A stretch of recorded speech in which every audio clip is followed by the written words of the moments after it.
بسم اللہ الرحمن الرحیم. ناظرین السلام علیکم. میں ہوں آپ کا میزبان صابر شاکر. وفاقی دارالحکومت اسلام آباد اور دنیا بھر سے پاکستان سے متعلق خبریں، جس کے بعد پاکستان میں موجود ناجائز حکمران اس وقت سخت پریشانی میں مبتلا ہیں. پریزیڈنٹ بائیڈن اور بائیڈن انتظامیہ کے جانے کے بعد واقعتاً ایسے محسوس ہو رہا ہے کہ رجیم چینج آپریشن اور ان کی ایکسٹینشن اس وقت یتیم، بے بس اور لاچار نظر آ رہی ہے، اور وہ در در حاضری دے رہے ہیں، در در پہ سجدے کر رہے ہیں، پاؤں پکڑ رہے ہیں، منت سماجت کر رہے ہیں، لیکن ان کی جھولی میں ڈالنے والا کوئی نہیں ہے، اور وہ مسلسل اس وقت لاچار نظر آ رہے ہیں. اور جو کچھ انہوں نے پچھلے 3 سالوں میں جو ظلم و ستم کیا، جو فاشسٹ اقدامات کیے، جو کچھ بویا، اب اس کے کاٹنے کا وقت آ چکا ہے. اور اب یہ فصل جو انہوں نے ظلم کی بنیاد پہ، ناانصافی کی بنیاد پہ اور مار دھاڑ کی بنیاد پہ، چوری اور فراڈ کی بنیاد پہ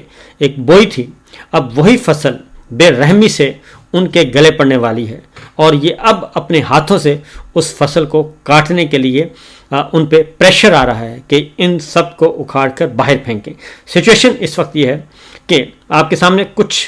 خبریں رکھوں گا، کچھ انٹرنیشنل اور کچھ لوکل، کیونکہ عالمی سطح پہ کچھ خبریں آ رہی ہیں اور اس کے اثرات ہم پاکستان میں دیکھ رہے ہیں. اور پاکستان کے ناجائز حکمرانوں کا بے بسی کا عالم یہ ہے کہ چیف جسٹس آف پاکستان یحییٰ آفریدی کو پریس کانفرنس کرنا پڑی اور وضاحتیں دینا پڑی،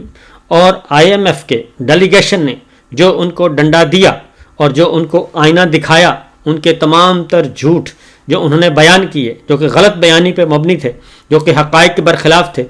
وہ سب کے سب جب انہوں نے بیان کیے اور اس کو رد کر دیا IMF کے ڈیلیگیشن نے. آپ کے سامنے کچھ چیزیں رکھتا ہوں. پہلے تو یہ از خود ایک بہت بڑی خبر ہے، اور یہ کہ چیف جسٹس آف پاکستان، جو کہ کبھی ایسا ہوا نہیں، چیف جسٹس آف پاکستان کو IMF کا ڈیلیگیشن جا کے ان سے پوچھ گچھ کر رہا ہے. یہ کوئی ایسی ملاقات نہیں تھی، کوئی عزت اور وقار والی ملاقات نہیں تھی، بلکہ پوچھ گچھ کی گئی کہ آپ آئیں اور حساب دیں، اور اس حساب کی روشنی میں پھر اب IMF اپنی رپورٹ تیار کرے گا. اور سچویشن یہ ہے کہ IMF نے سپریم کورٹ میں ججز کی تقرریوں پر بھی پانی پھیر دیا ہے اور بہت سے اہم سوالات اٹھا رہے ہیں. اور جو 26ویں غیر آئینی ترمیم کے نتیجے میں سپریم کورٹ پہ قبضہ کرنے کی اور عدلیہ پہ قبضہ کرنے کی کوشش کی جا رہی تھی، اور بلکہ قبضہ کر لیا گیا تھا، اس قبضے کو اب خطرہ محسوس ہو رہا ہے. الیکشن میں دھاندلی، انسانی حقوق کی بدترین خلاف ورزیاں اور سیاسی اجتماعات پر پابندی، اور عدلیہ میں من پسند ججز کی بھرتیوں سمیت دیگر غیر جمہوری اقدامات جو ہیں وہ اب چیف جسٹس آف پاکستان کے گلے میں پڑنے والے ہیں، اور شہباز حکومت کے بھی گلے میں پڑنے والے ہیں، کیونکہ IMF کا وفد آیا اور اس نے اب وہ 19 مختلف محکموں میں، وزارتوں میں اس کا آڈٹ کر رہا ہے، اور ابتدا کی ہے چیف جسٹس آف پاکستان سے، اور ان کے چیمبر میں گیا، اور اس کے بعد پھر چیف جسٹس نے ایک پریس کانفرنس کی. اس کا احوال آپ کو بتاتے ہیں کہ انہوں نے کیا کیا کہا اور کس طریقے سے، آخر کیا ضرورت محسوس ہوئی کہ چیف جسٹس یحییٰ آفریدی کو پریس کانفرنس کرنا پڑی. اور کہنے کو تو یحییٰ آفریدی صاحب نے کہا کہ جی میں نے ان کو کہا ہے IMF کو کہ ہمارے ہاں یہ ریت روایت نہیں ہے کہ جو چیف جسٹس ہیں وہ کسی کو جواب دیں، لیکن چونکہ یہ ریکویسٹ آئی تھی وزارت خزانہ کی طرف سے، تو وزارت خزانہ کی طرف سے ریکویسٹ آئی ہے، تو اس لیے میں آپ کے سامنے کٹہرے میں موجود ہوں، اور آپ کا ہاتھ ہے اور میرا گریبان ہے، پوچھیں کیا پوچھنا ہے. تو جو انہوں نے پوچھا، انہوں نے ججز کی تقرری کے طریقہ کار کے بارے میں پوچھا، اور انہیں کہا کہ عدلیہ آزاد نہیں ہے. عدلیہ آزاد ہوتی تو یہ بنیادی انسانی حقوق پامال نہ ہوتے، الیکشن شفاف ہوتے،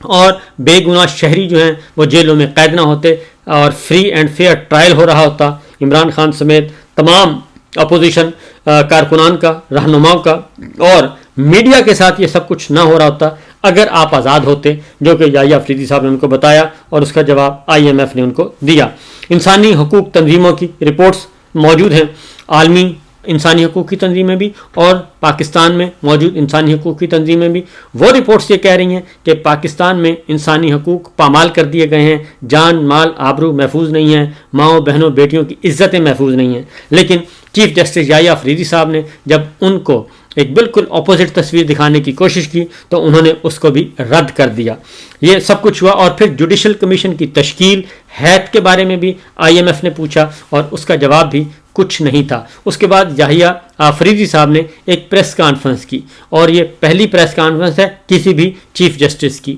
اور کیونکہ قاضی فائد عیسیٰ صاحب نے ایک اپنی صفائی میں 2 جرنلسٹوں کو بلا کے ایک بیان ریکارڈ کروایا تھا جب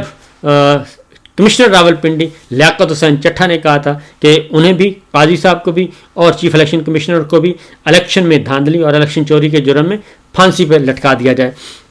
یحییٰ آفریدی صاحب کیا کہتے ہیں؟ یحییٰ آفریدی صاحب نے آج صحافیوں کے ساتھ کل ملاقات کی اور ملاقات میں انہوں نے کہا کہ عمران خان کے خط پر بات کروں گا. یعنی کہ یہاں پہ سلسلہ شروع ہوا کیونکہ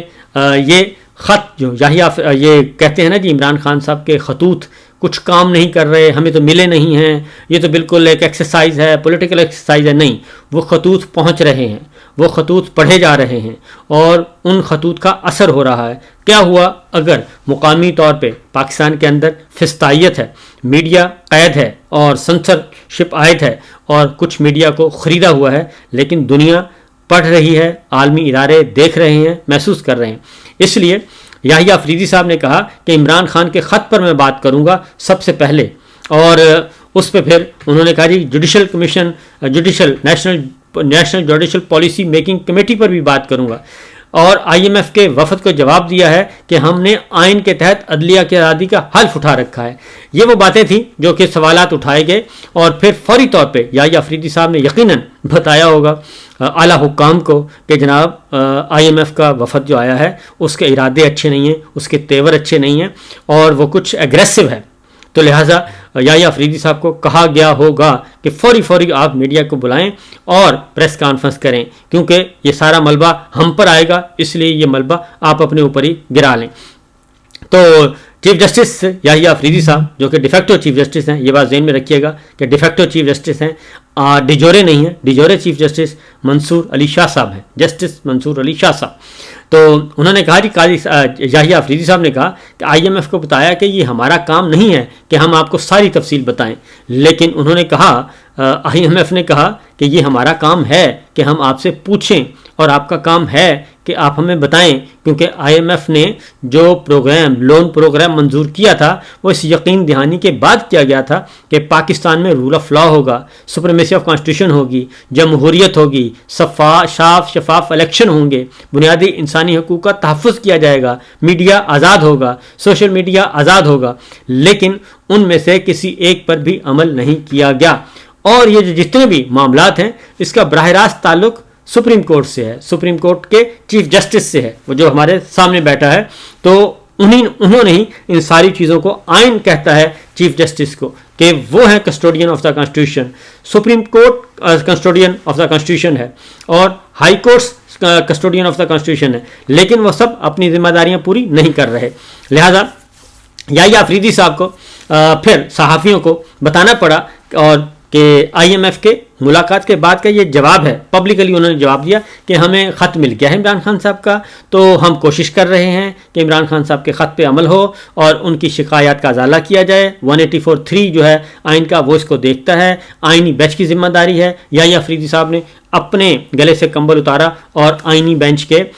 جو ہے وہ اس پہ ڈال دیا اور لہٰذا انہوں نے کہا جس میں میں بالکل بری ذمہ ہوں. اس کے بعد آئی ایم ایف کو بتایا کہ ماتحت عدلیہ کی نگرانی ہائی کورٹس کرتی ہیں. ماتحت عدلیہ میں جو کچھ ہو رہا ہے اس کے بارے میں بھی آئی ایم ایف نے پوچھا اور کہا کہ جناب نظام عدل آپ کا ٹھیک نہیں ہے اور معاہدوں کی پاسداری نہیں ہو رہی، پراپرٹی حقوق پہ بہت زیادہ مسائل ہیں اور ریفارمز کا کیا بنا، جو ہم سے وعدہ کیا گیا تھا ان ریفارمز کا کیا بنا. تو یحییٰ آفریدی صاحب نے ان کو کیا جواب دیا ہوگا وہ تو بعد کی بات ہے، وہ تو جب رپورٹ آئے گی تو پتہ چلے گا. البتہ میڈیا کے سامنے اپنی صفائیاں وہ دے رہے تھے. آئی ایم ایف وفد کو عدالتی ریفارمز، نیشنل جوڈیشل پالیسی سے بھی آگاہ کیا گیا اور آئی ایم ایف وفد نے پروٹیکشن آف پراپرٹی رائٹس کے حوالے سے تجاویز دی. یعنی کہ اب وہ تجاویز دے رہے ہیں، آئی ایم ایف تجاویز دے رہا ہے کہ جناب آپ نے یہ کرنا ہے. اور یہ سب کچھ ہائی کورٹس کے کردار پہ، پھر نئے ججز کی تقرری پہ بہت سارے سوالات اٹھائے اور اس پہ آئی ایم ایف نے کہا کہ یہ درست نہیں ہے.